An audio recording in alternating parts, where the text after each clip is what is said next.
This is The Talk, a podcast series where African American and Jewish teens get together to talk about their lives and issues they care about, to learn about each other's backgrounds and cultures, and to build new friendships. This episode is called Traditions and Differences. We're going to talk about some of our different cultural traditions around religious observations, food, music, holidays, and more. What do we have in common and what is different? My name is Benny. I am a senior in high school and I use he, they pronouns. My name is Sodiq. I am a senior in high school and I use he, him, his pronouns. My name is Sanat. I'm a freshman in high school and I use she, her pronouns. My name's Camila. I'm a freshman in high school and I use she, her pronouns. So, How's everybody doing today? good. I'm doing good. Alrighty. The first discussion question we might as well start with. Many of our cultural traditions come from our ancestral countries of origin. African countries, European countries, the Middle East. How do the foods we eat, the music we listen to, the holiday traditions our family observe, tie us to our histories and our ancestors? Me personally, I'm fully African. I was born in Africa and I moved here when I was 3 years old. What country? Ethiopia on the east side. So obviously, like, my whole family's African and the food that we eat is African, the clothes that we wear, or like traditional clothes that we wear, African. So like it's impacted me in my life as an African American that was raised here, but it's also like something that I like to incorporate in my day-to-day life. So that impacted me a lot. Do you practice religion? Yeah, I'm a Christian, which is like most African, predominantly religion. And so also like my dad and my mom is also like very involved in church and things. And so we're, I don't know, you call us a basic African family. So my family, we're pretty disconnected from my ancestors. My grandmother is Jewish. She comes from a rather large family, but they never had a great relationship with their parents. They did go to temple. However, a lot of my family no longer observes Judaism. So we've always been very chill with our Jewish stuff, and I feel like I haven't really had the chance to be connected to my ancestors. The ancestors I do know more about are on my grandfather's side, my maternal grandfather. And he was raised very Catholic. So there's not a lot of religious influence. It's more just the cultural influence of him being raised in Minnesota. So I'm very Midwestern, like mow the lawn at 6 a.m. type Midwestern, like barbecue and on the grill at 7 p.m. when the sun goes down level Midwestern. I do wish that I had more connection to my Jewish ancestors, but my grandma is still alive. I still talk to her, and I feel like I can really connect through the culture, through her, through my mother, and through just my general community. I'm also a West African descendant. My parents are Togolese and they were born and raised in Africa. So I mean, like food-wise and clothing-wise, they're all different. So we eat like, traditional food at home. Clothing is different too. Like I think they call them Kent clothing we wear. So like at weddings, parties, we wear those. They're my parents are really religious too, so they're really like, they're raised to like, bring that into our family. So yeah. Can I ask, are you either of you willing to describe any of the foods that you eat at home? Yeah. Because as the translucent white person in the room, I will say I don't know a lot about the culture of different African countries, and like I know some of the foods, but obviously every country is different. Yeah. And just being like, yes, the country of Africa with one traditional food. So if either of you are willing. There's variety of foods in Africa. Every African cooks differently. So every food is unique, but my country, Togolese, we make jollof rice, which is like a tomato-based rice with, served with meat, a little stew sometimes. I wish I could have brought it in, but I didn't have time to make that. So. Me being East African and mostly from Ethiopia, right? And so we have like a main dish that we always eat is so like it's called injera, and it's like a flat sourdough that you eat with like everything. So that's like the base of each meal that you make, and like and then there's something else that called dorowet, and it's a stew, and it has like a drumstick of a chicken leg, and it's like a tomatoey. It's spicy and has like a boiled egg in, and that's like you take the sourdough and you wrap it and then eat it with your hands. And we eat that mostly like on holidays because it takes like hours to make. It takes a really long time to make. So we eat that on holidays, weddings, special events. Yeah, you want to talk about your clothing, Sadiq? I mean, I agree with you. Like African food will take a long time to cook. Yeah. Like you can be on your feet for hours, and it's like a dedication. You have to have like commitment to it. Clothing wise, I love expressing my cultural clothing. I'm not sure what they call it, but my mom, gets it shipped from Africa, and like, Yeah. There's like different styles. I can't show you a picture, but Yeah. Me Should too. brought that in, too. We also have our own traditional clothing. It's called habesha kameez, and there's so many different like varieties of it. Some could be long, some could be short, some could be like there's so many different colors, so many different designs that you could do. And my parents also get it shipped from Africa. And it's also really expensive. Yeah. It can range from like in US dollars from almost $1,000 to $5,000. Damn. But like when you the USD transferred into the money currency there, it's like almost 20,000. So it's very expensive. It takes a lot of time. It's like handmade, hand sewed. And actually I went to Africa this summer for 2 months, and I was there. And I brought me and my mom back like matching ones, and it took almost a month to make.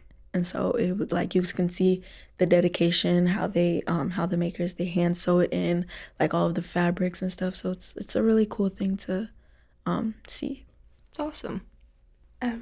I would say I'm like also not too religious, but it's because my mom's side of the family, they're Jewish and from Europe. You have European descent, and then my dad's side is from South America, and they're Catholics. So I don't really celebrate too much because my dad, he's Catholic, and the rest of us are Jewish.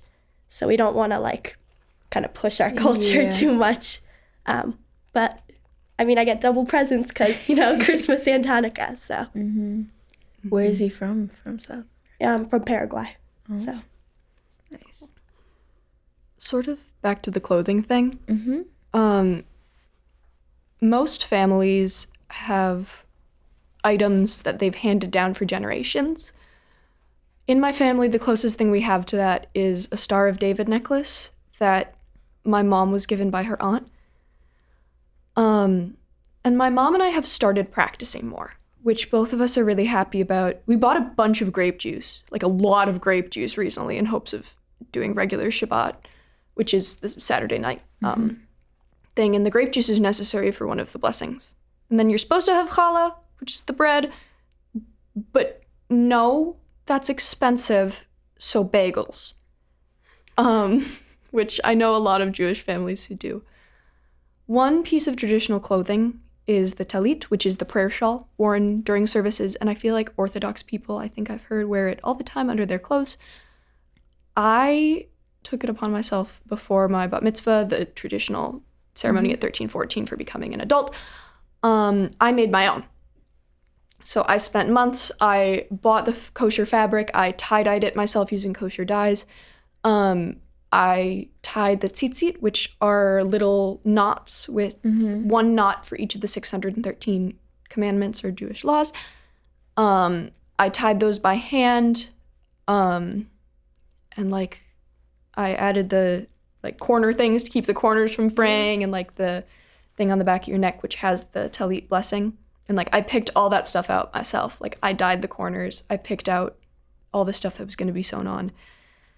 And I think that's the most connected I've ever felt to Jewish culture, is like wearing that for the first time at my bat mitzvah.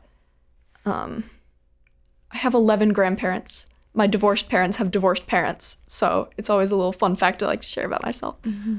And almost all of them were able to make it to my b'nai mitzvah. And so I had all of them come up, not just the Jewish ones, there's a thing where you pass the Torah down, the book, and you pass it from generation to generation, and then the person who's getting the b'nai mitzvah takes it at the end and does the procession around the congregation so everyone could see the Torah. And I had all of them come up for that. And my dad is also Catholic. He calls himself a retired Catholic because his family is very Catholic. Like, very Catholic. I don't know how to say this sensitively, but they're very Catholic. And religion was never a positive influence for him. He still has, like, certain beliefs. I haven't really questioned him about his beliefs. It's a bit of a touchy subject. But he and my mom discussed when they were originally together whether or not he was comfortable raising his children Jewish. And he said he was. And so my brother and I are being raised Jewish. So we are trying to get back that connection to our culture, but it's a lot. Mm-hmm. My grandpa on my dad's side, actually my whole dad's side, they were Orthodox Catholic. Like their parents, they were all Catholic, Orthodox Catholic, and so it was when my mom and my dad got married, she was Christian, and he was Orthodox Catholic, and so Christians, they don't drink, they don't smoke, they don't do because it's in the Bible about that. And my dad, like, he drank, he used to drink, he used to just do non-Christian things. Jewish question here. What's the difference between Christianity and Catholicism? I don't know. Cool. Continue. And so when they were Orthodox Catholic, so my grandpa, he came, he was like, so it's time to baptize her when I was born. And my mom was like, no, I want to raise her Christian, since her father was okay with that. And mind you, at the time my dad was here, he was studying to be a nurse, and so he wasn't there. And when there was obviously some conflict, and they were I was kind of like, so what are we doing here? Am I being raised Christian? Am I being raised Orthodox Catholic? And so right now my dad is a Christian. He's very religious, almost a pastor, if you want to get there. And then his dad and his brother and his sister are the only ones that's Orthodox Catholic. And he has, if I'm thinking correctly, he has 16 siblings. And so now they're all Christian. And so when we came here, I feel like he had an impact, because that was when my brother was born, when he became Christian. And my brother, he was born 6 years after me, so I'm 6 years older than him. And so I feel like, I don't know, my mom had a real big impact on him. And you brought up Orthodox, their shawl that they wear. Yeah, my grandpa used to wear that. I used to wear that. And it's not just in services, it's anywhere you go, especially as a woman. You're supposed to wear that and walk around the city. It's a custom. It's people, she's very involved in church, or she's a religious person. It's I don't know, it's something that's good. It gives you a good impression on other people. Mm-hmm. I've always found it fascinating how every religion, every culture, they have a fried food, a good dessert, a religious shawl, and one food that isn't technically their religion, but it is. For us, we got chicken soup, chicken noodle soup. There's always that one. I think it's so cool that there's all these different cultural connections. and yet there's also so many differences. I don't know. Life is fascinating and people are cool. Yeah. I agree. The next question is, food and sharing food communally is very important in both African American and Jewish communities. What is it about food that brings people together? I think it's like the flavor, just not like having that, not having to taste that before. It's just like, different for everybody. Yeah. Also, like you guys mentioned, it takes forever to cook traditional dishes and even some non-traditional ones. Like, cooking is an art, and sharing all that hard work with the people around you is like, here is my art. Put it in your mouth. Like how you said, me personally, when I like to cook traditional food, and like when I cook it for the first time, I'm like so proud, and I want like everybody to try it. Like, look what I made. Like, it took me so long, and like this is my first time making it. So I feel like it's just like there's a connection, there's a bond that you want to share with other people. Like, if I'm proud of myself, like I want to share that with you. I want to make you proud of me. And also, like, I'm proud of you. even if it's not traditional food, like if I'm like hungry, I don't really like sharing food. But if I share with you, that means like I love you. Like, we got a real good connection. I think that's true also for the Seder. I think that's really true for us. I think it's a big thing to invite people over and have a huge like gathering of people. Sometimes it's hard to like get all together, like during COVID. I think it wasn't as possible, but it's really important to like have your friends and family. And even though it takes forever to get to the food part, I mean, you get there eventually. For reference, the Seder is a traditional dish on Passover or Pesach, where you do all these ritual stuff and you wash your hands like 4 different times and you say all these blessings and all these prayers to celebrate when the Jews were freed from Egypt. So there's a lot of that, and then you eat a lot of food. There's the traditional foods, and then there's whatever your grandma brings. So What traditional foods are served there? So the Seder plate has 5 traditional foods. Bitter herb, which is usually like, there's 2 bitter herbs. One of them is horseradish, and one of them is usually parsley. Parsley is used to reference, hey, it's spring, congrats. Horseradish is used because, hey, slaves suffered and it kind of sucked. Then there's charoset, which is like an apple type, like a weird applesauce, which is meant to represent it looked like the mud used to build bricks. Then there's a hard-boiled egg. I don't know what that's for. Maybe like fertility or something. And a shank bone. Oh yeah, and the shank bone. I was like, what am I missing? And I know some people have an orange.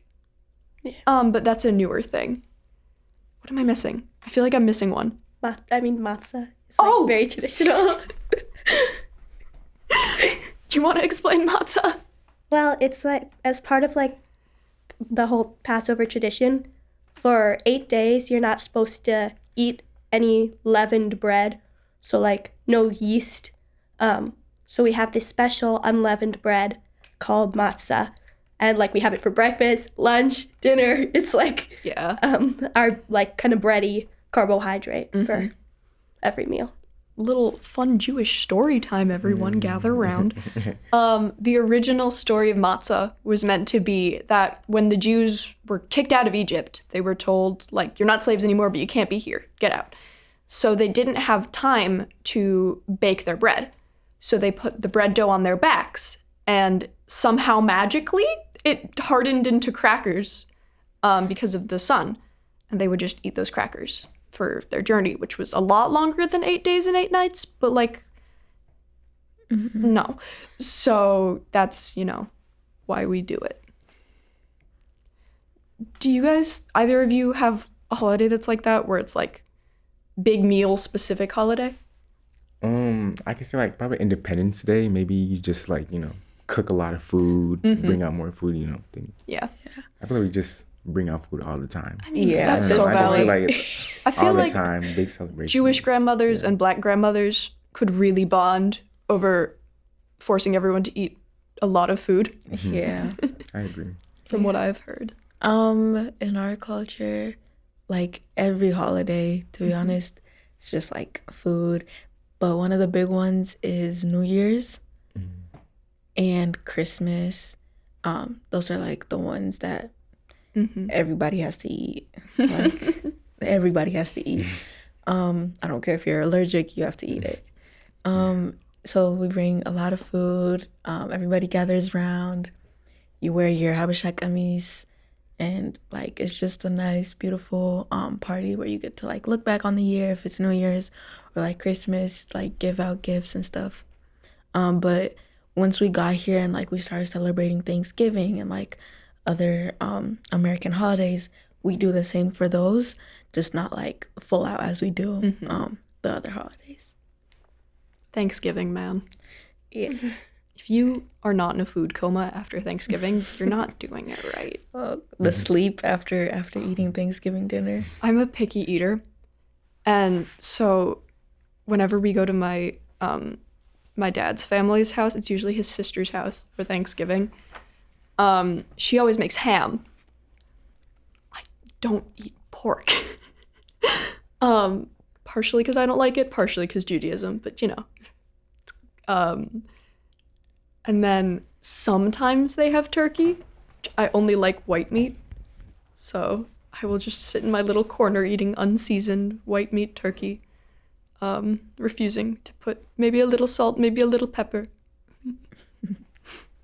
But, you know, people say I do Thanksgiving wrong, but I say that I do Thanksgiving the way that I like Thanksgiving. So. The third question is, what are some of your favorite foods from your culture?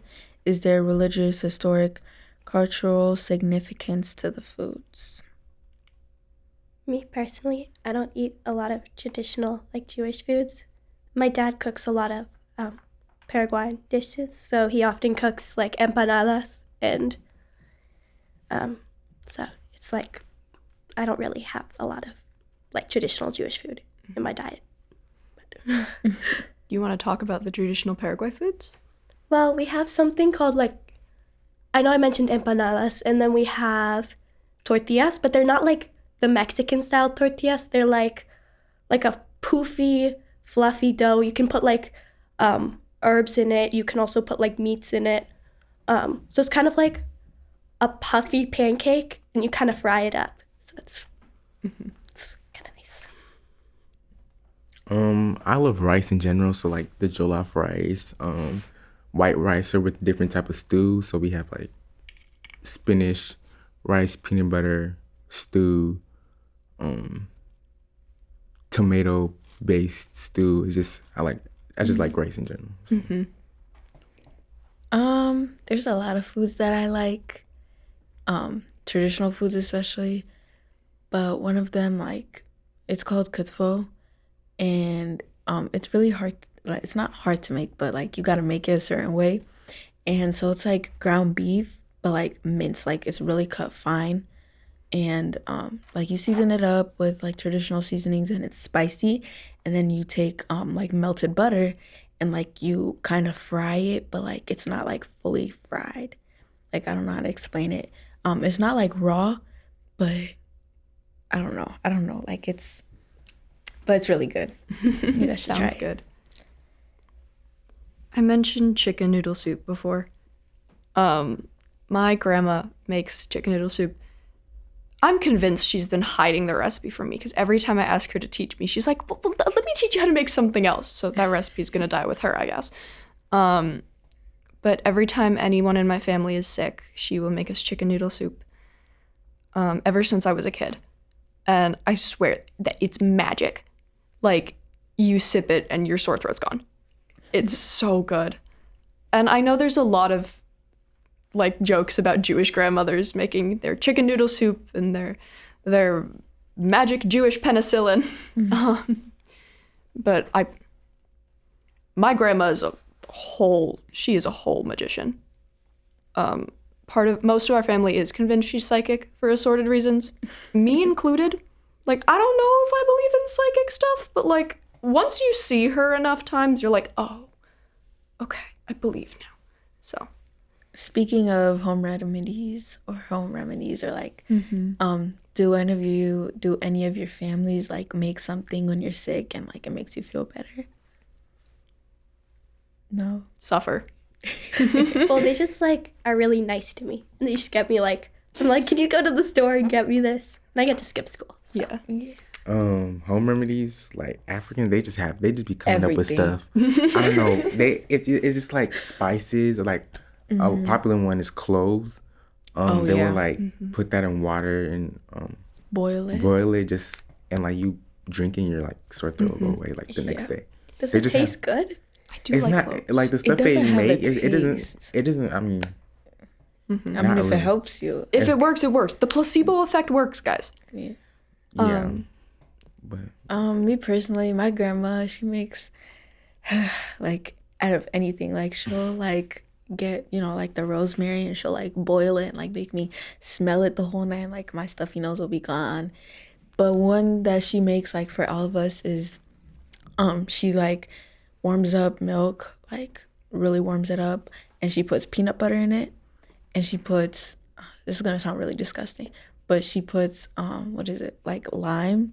She puts lime, and then she puts garlic, like blended up garlic. She puts that in there, and then there's one more thing.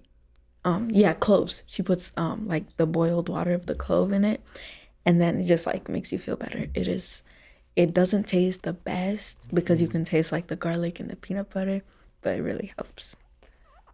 This isn't traditional, but ever since I was a kid, whenever I'm sick, my family will get me banana popsicles that taste like cardboard and nostalgia. The fourth question says, it talks about music. So if any of you guys have something about that. I mean, there's lots of music out there. I mean, Oh, yeah. African music, you can go way back in like the days. I mean, what's popular now for me is Afrobeats. It's like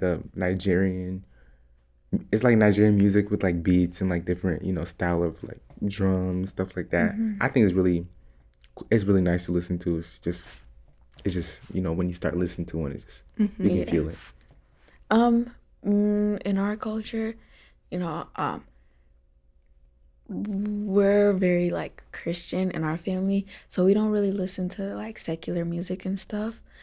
But like traditional, like there's obviously traditional music, and we listen to that because there's the country of Ethiopia where I'm from, and there's also I'm from a tribe, and so in our tribal music, it's Waletinga, and so we listen to that, and there's like dances, and it's kind of like Afro beats, but it's more, I don't know how to explain it, but like there's dances that go with it, and like there's different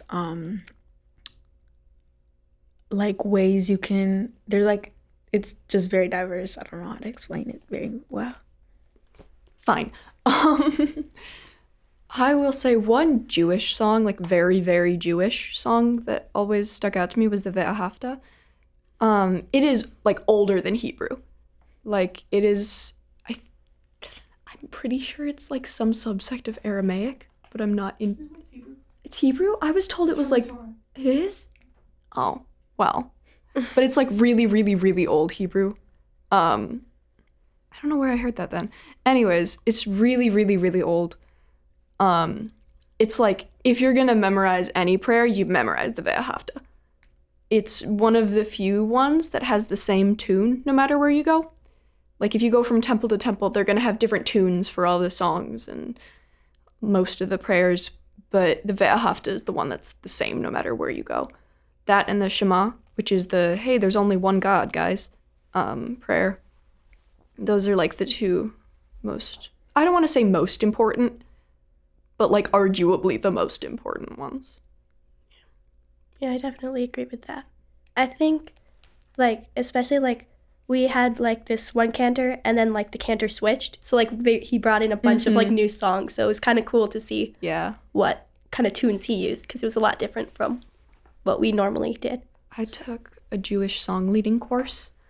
And as part of that, I went to Maryland for a little bit.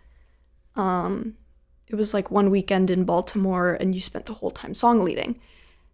I did not know a single tune that they used. I was just standing over in the corner like, I don't know any of this. I go to the hippie temple. Like, our rabbi is a lesbian. It was the first temple in Madison to give a b'nai mitzvah to a trans kid, which, as someone who is trans, like, I feel very safe there. I feel like I have a great community there. But there are some downsides, such as it's very different than the rest of the Jewish community. Sometimes for the better, but it makes it harder to connect. Like, a couple things we do is we'll change the words of certain prayers. For example, there's one prayer where the words are meant to be build up the walls of Jerusalem. And instead at our temple we say Tivnei Shalom Yerushalayim, which is bring back peace to Jerusalem. So there's little things like that. One big thing that I noticed when I went to Maryland is we end our Ve'ahavta early, apparently, which I didn't know. So I was just like, I was done. I did my Ve'ahavta, and everyone else just kept going. And I was very confused. So that is one difference, like, even between the Jewish community. You've got the tunes, you've got the lyrics of some of the prayers, and then apparently the Ve'ahavta is longer everywhere else. So are there any, like, this is going to be asking, like, one Christian for all the Christians, right? But are there any songs that you've noticed in going to different churches that have different tunes? Not really. It's just, unless like you know how you have like a lead singer and then there's like your guitarist or like your drummist and the piano person, unless they're playing it differently, actually, in some churches, some places that I've been, they like to like mix songs.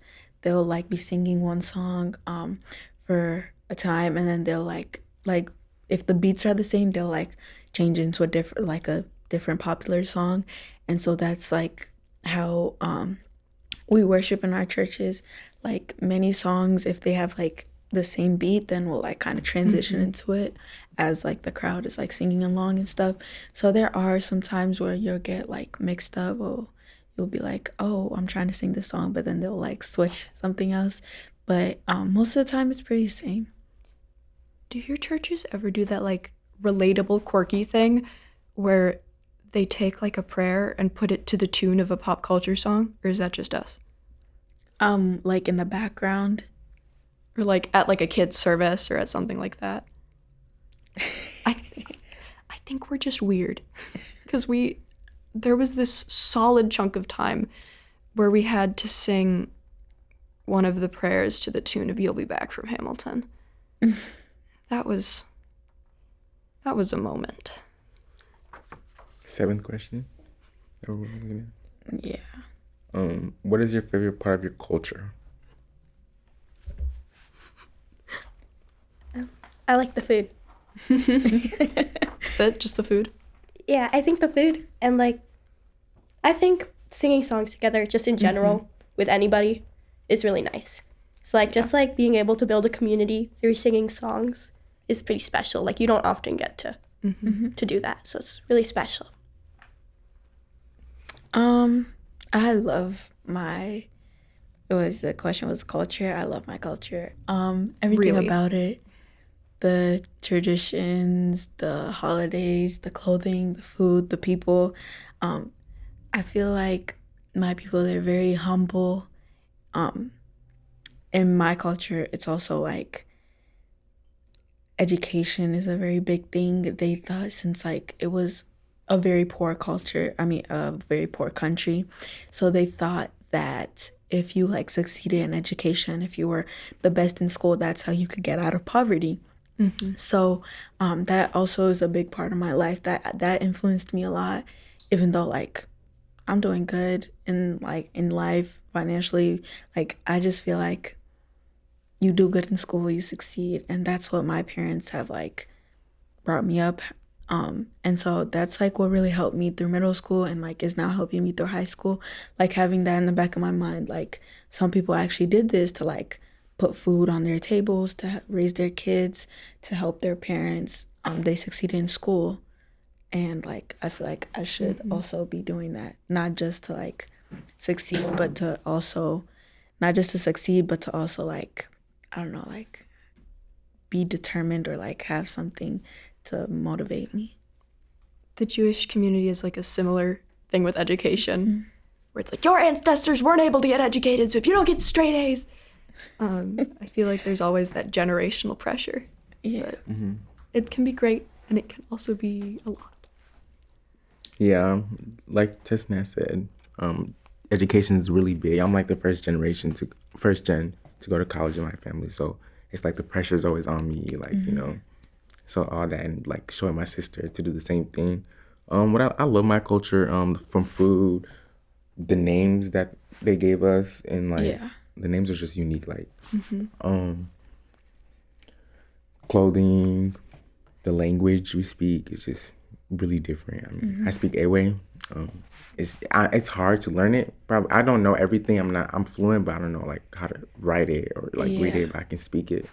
I like that, and just the way we're raised. Like they're being raised is like different than like and they pass it on and want to make sure we're the best and really protect it. Like when you see some American families and like how they're raised, and then when you look at yourself, you're like, wow, I was really raised good. Like these people don't have any manners. Not but like in general, and like the names, how you brought up the names, like I'm the only Sanat in Madison or like in Wisconsin that I know, to be honest. And like it's so funny to like people like read my name and they'll be like, wait, because my name is spelled with a T and the T is silent, but people don't know how to pronounce it because it's like in our language and it's actually pronounced Sanat. But people don't know, like American people, they don't know how to pronounce that, so they just call me Sanat. And it's just like so, I don't know, it's like mind-blowing when you actually really think about it. And so I just love my culture. Names are so cool. Yeah. Yeah, but like respecting others is like one of the biggest like what I'm trying to say, like respect customs. Yeah, like you need to do that. Like even if you go to Africa, respect your elders, shake their hands. When it comes like hospitality, generosity is like really big. Yeah. And like when you see just like other people, like not even just in Africa, like here you're supposed to respect people that are older than you. Just like that's how I was raised. Like if somebody's older than you, then like even if you don't agree with them, like disagree with like respect. Don't.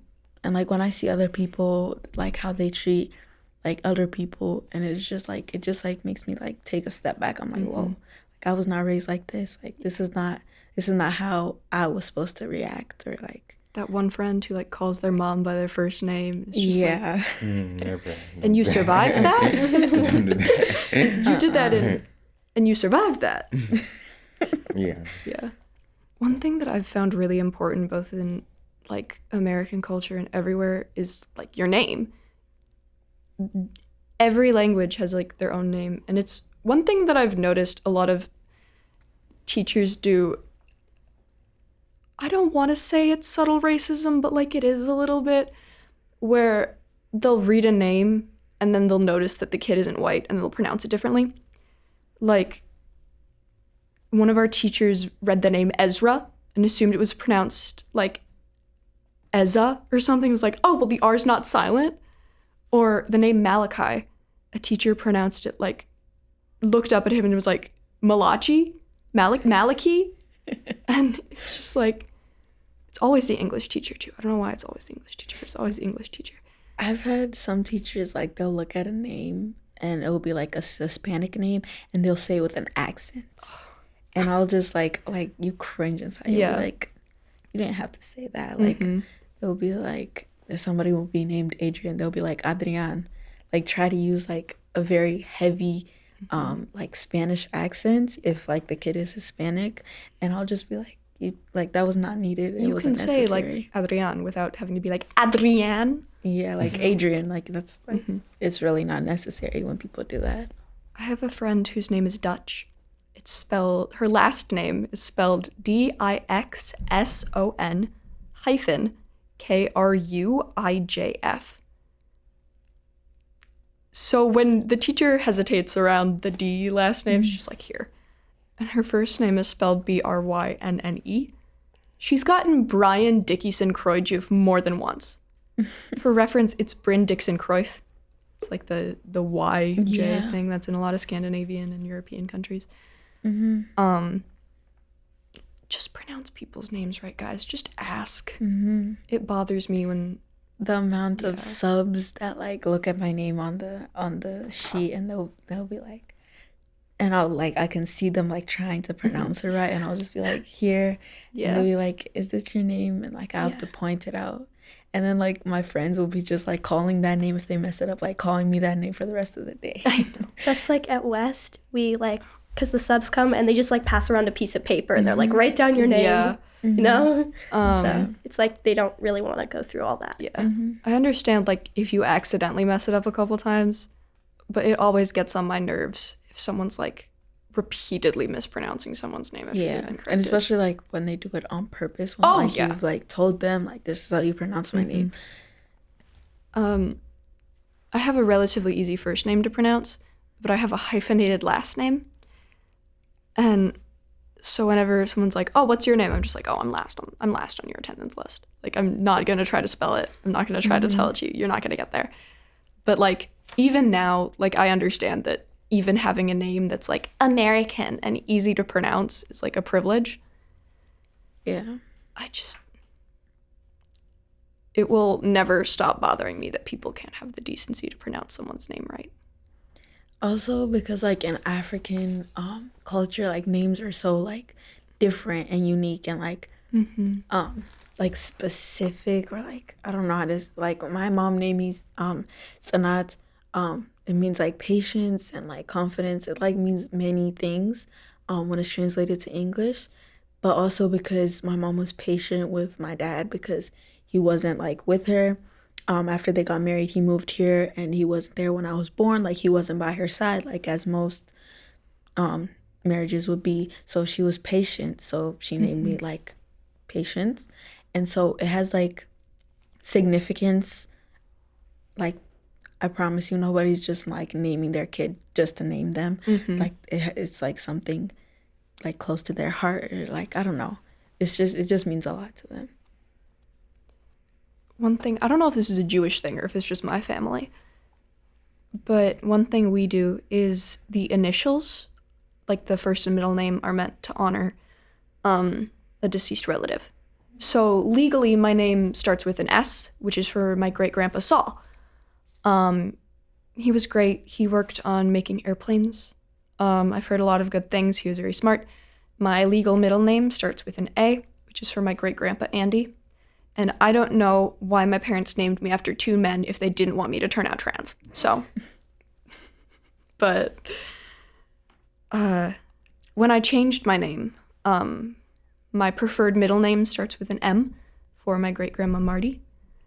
And I did try to find a first name that had an initial, but I just felt really connected to Benny. And now we'll have another initial in the mix, I guess. So we won't all be SAMVL. We need more options. So you're welcome. So how do you connect to your culture and history? I connect with my culture and history. Like I go back to Africa every couple of years. Like this year I went by myself and it was a great experience. I went there and what I actually did is I taught like younger kids English, and it was just so fun. It was like really eye-opening to see like how they learn, and I don't know, it was just like a really fun experience. And I went there for 2 months. I was there for the whole summer. Well, like I don't know, I left in July. I don't know if that was the whole summer, but I came back in September. And I don't know, I just really liked it, and that's like how I connect. I like going, like visiting every couple of years, and like with the food also, and like the clothing. I like to show off the my Ethiopian clothing, my Habesha kameez. I like to wear it. At our school we have at Verona we have the multicultural showcase, and I'm a part of the fashion show there, so I'm gonna show off our clothing, and it's just like so many things that you can really connect with, and it's just really cool. Yeah, I agree with her. I mean, Africa is it's a long flight and it's expensive to go. I mean, as much as I want to go to Africa, like every summer, I just don't have the time to go. But I would love to go back. So I would love to go back soon. Like she said, we do have like we do have a multicultural club at our school. We try to showcase our cultures, do like different spirit week.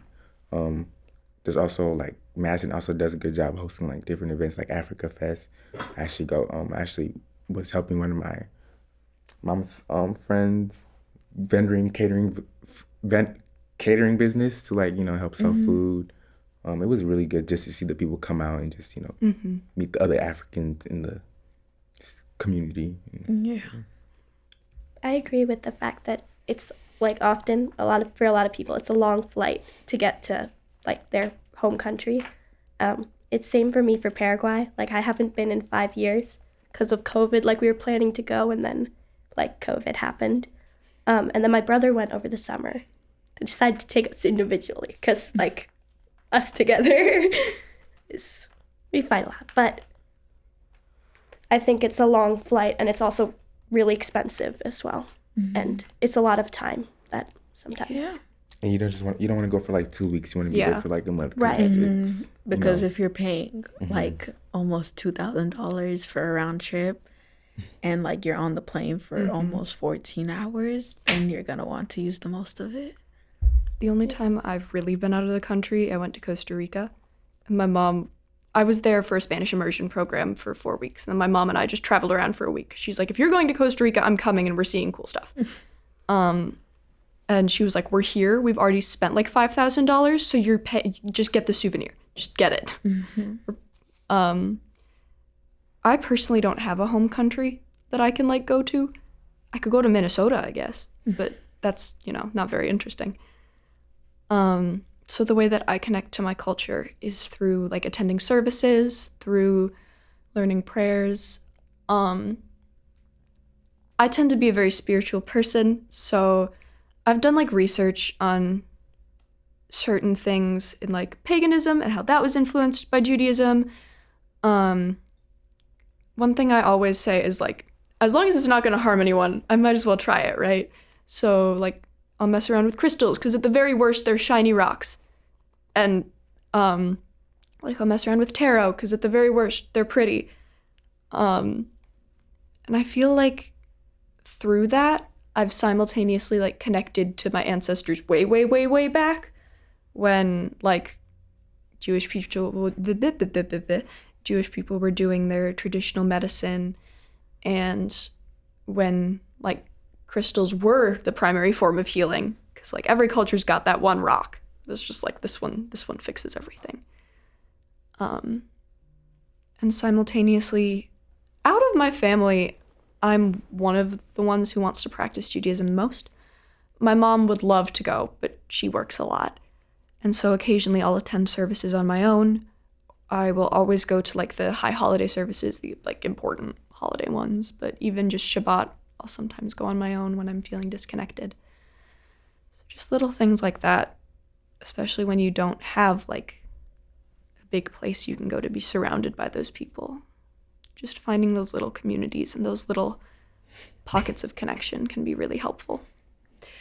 So, culture, guys, do we have it? Yeah. There's a possibility.